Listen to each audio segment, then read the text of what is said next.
Hello guys, my name is Hana Marcella Sasabila, my student ID number 2063196, and I'm from Bachelor of Nursing Class C.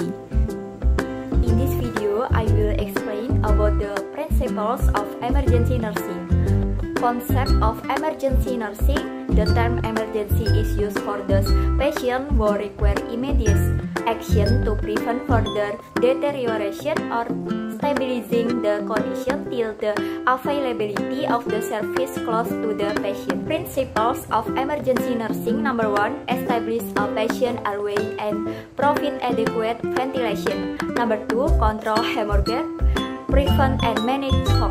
Number 3. Maintain and restore effective circulation. Number 4. Evaluate the neurological status of the client.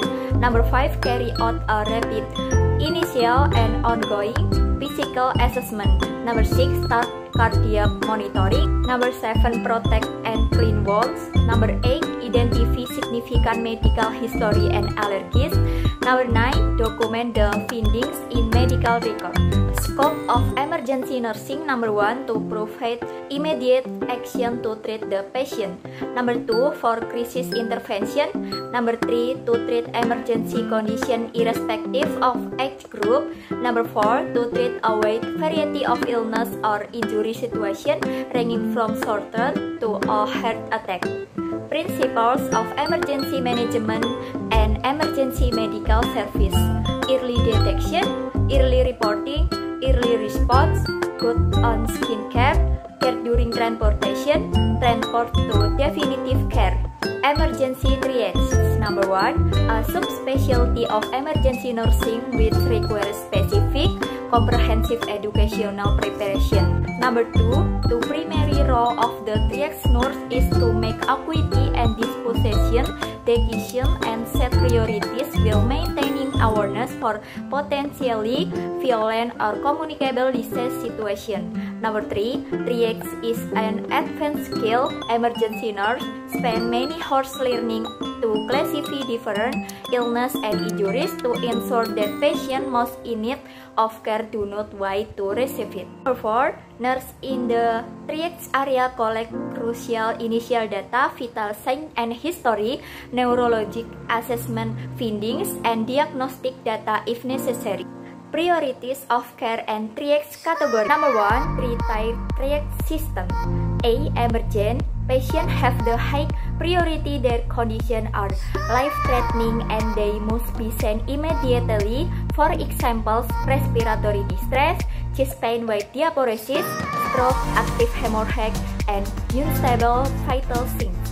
B. Urgent. Patients have serious health problems but not immediately life-threatening ones. They must be seen within 1 hour.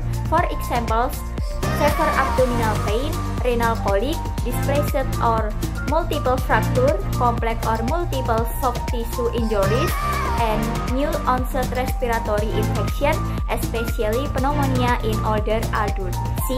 Non-urgent. Patients have episodic illness that can be addressed within 24 hours with increased morbidity. For example, skin rash, strains, sprains, colds, and simple fracture. Number 2. Standardized 5-level triage system. A. Triage level 1. Immediately life-threatening or resuscitation condition requiring immediate clinical assessment. Any delay in treatment is potentially life or limb-threatening. For examples, airway or severe respiratory compromise, cardiac arrest, severe shock, symptomatic cervical spine injury, etc. B. Triage level 2. Imminently life-threatening or emergent condition requiring clinical assessment within 10 to 15 minutes of arrival. For examples, head injuries, severe trauma, lethargy or agitation, conscious overdose, severe allergic reaction, chest pain, back pain, etc. C. Triage level 3. Potentially life-threatening or time-critical or urgent condition requiring clinician assessment within 30 minutes of arrival. For examples, alert head injury with vomiting, mild to moderate asthma, moderate trauma, abuse or neglect, etc. B. Reacts level 4, potentially less serious or situational urgency or semi-urgent. Condition requiring clinician assessment within 1 hour of arrival. For examples, minor trauma, irritation, minor allergic reaction, corneal foreign body, chronic back pain, etc. A. Reacts level 5 less or non-urgent. Condition requiring clinician assessment within 2 hours of arrival. For examples, minor trauma, not acute, sore throat, minor symptoms, and chronic abdominal pain.